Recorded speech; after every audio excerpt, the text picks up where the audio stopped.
रश्मि रंजन सिद्ध आश्रमर ग्राम उत्सव बुधवार अपराह्न ठारू नवरंगपुर जिलार तेंतुली खुंटी ब्लॉक अंतर्गत कामता पंचायतर बड़ ताराकुड़ा ग्रामर गणेश मंडपठारे ग्रामर श्रद्धालु नरहरि गौड़ और डंबरू गौड़ प्रतिनिधित्व एवं नीलकंठ विश्वों मार्गदर्शन तथा परिचालन रश्मि रंजन सिद्ध आश्रमर ग्राम उत्सव भव्य समारोह अनुष्ठित हो जाइछे।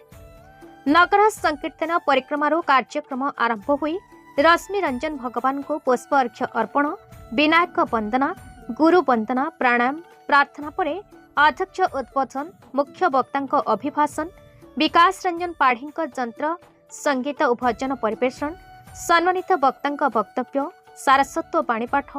कीर्तन और ठाकुर को आलती समर्पण प्रसाद बंटन और शेषे सामूहिक आनंद बजार प्रसाद सेवन परे उत्सव समापन होइछे। ए अवसर में मुख्य वक्ता ऋषिकेश दास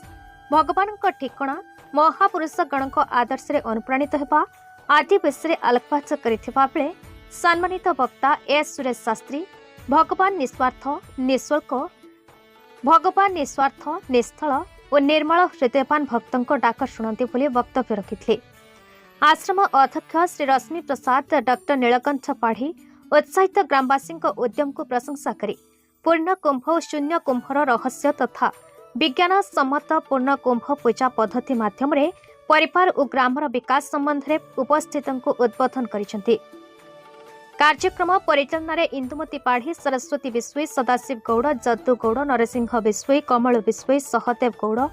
ईश्वर गौड़ शिव गौड़ जयसिंह गौड़ नित्यानंद गौड़ डंबरू चलाण राम गौड़ गोवर्धन गौड़ पद्मालया विश्वई बालेश गौड़ पुष्पा गौड़ पारो गौड़ कुसुमा गौड़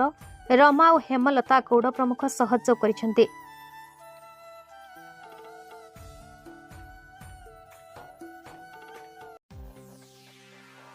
नवरंगपुर मुरली विश्वंकरी रिपोर्ट भारत न्यूज।